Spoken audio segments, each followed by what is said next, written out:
نحمد و نصلی و نسلم علی رسول الکریم اما بعد فاعوذ باللہ من الشیطان الرجیم بسم اللہ الرحمن الرحیم۔ حضرت ذوالنون مصری رحمۃ اللہ علیہ فرماتے ہیں کہ ایک دن میں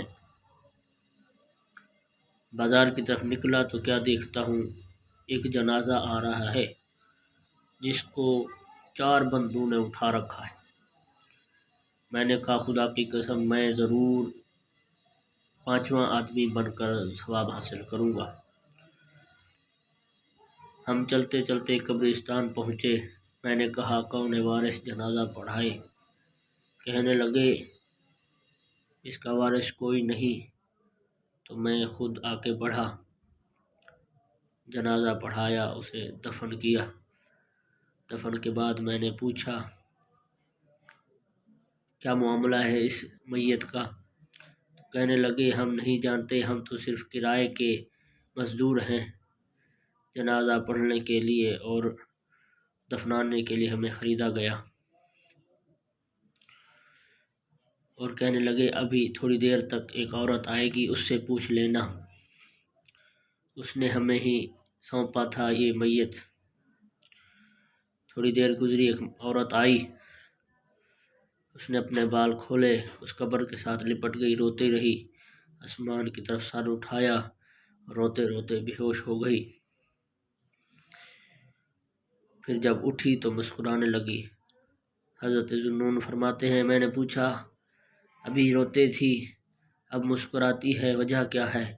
کہنے لگی میں اس میت کی والدہ ہوں، یہ میرا بیٹا ہے، اس نے ساری زندگی نافرمانی میں گزاری، ساری زندگی گناہ کرتے گزاری ہے، ساری زندگی گناہ کرتے ہی اس نے گزار دی۔ پھر اس کے گناہوں کی وجہ سے رب نے اسے ایسے شدید درد میں مبتلا کیا کہ 3 دن تک یہ تڑپتا رہا، اور پھر جب اسے محسوس ہوا کہ میں اب مرنے والا ہوں تو کہنے لگا اے اماں مجھے پتہ چلا ہے کہ میں اب مرنے والا ہوں، تم اس طرح کرنا، میری وصیت کو پورا کرنا کہ جب میں مر جاؤں میرے دوستوں کو نہ بلانا، میرے ساتھیوں کو نہ بلانا، میرے رشتہ داروں کو نہ بلانا، کیونکہ میں نے گناہ کر کے اپنی کمر توڑ ڈالی ہے، اس رب کو سخت ناراض کر لیا ہے، اس رب کے ناراضگی کو میں نے حاصل کر لیا ہے، اور جب مر جاؤں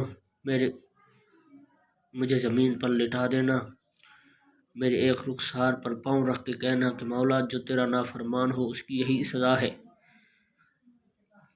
تو میں نے اسی طرح کیا، اور پھر مجھے یہ بھی وصیت کی کہ جب مجھے دفنا لینا تو میری قبر پر آ کے کہنا کہ مولا میں اس سے راضی ہوں، تو راضی ہو جا۔ تو میں آئی اور میں نے یہی بات عرض کی اللہ کی بارگاہ کہ مولا میرا بیٹا ہے، میں اس سے راضی ہوں، تو بھی راضی ہو جا۔ تو میں روتے روتے جب سوئی تو مجھے آواز آئی میرے بیٹے کی طرف سے اماں تو واپس چلی جا، اے میری والدہ واپس چلی جا۔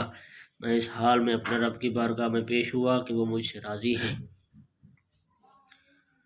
اس لیے میں مسکرانے لگی۔ تو دیکھیں بندہ تدبیر تو بنائے، بہانہ تو پیدا کرے، اس رب کی رحمت ہمیں بخشنے کے لیے تیار ہے، اس رب کی رحمت ہمیں ہر وقت پکار رہی ہے اور کہہ رہی ہے کہ آؤ میرے بندے میرے پاس آؤ، میں تمہیں بخشوں، میں تمہیں عطا کروں، ہے کوئی مانگنے والا جسے دیا جائے۔ وآخر دعوانا الحمدللہ رب العالمین۔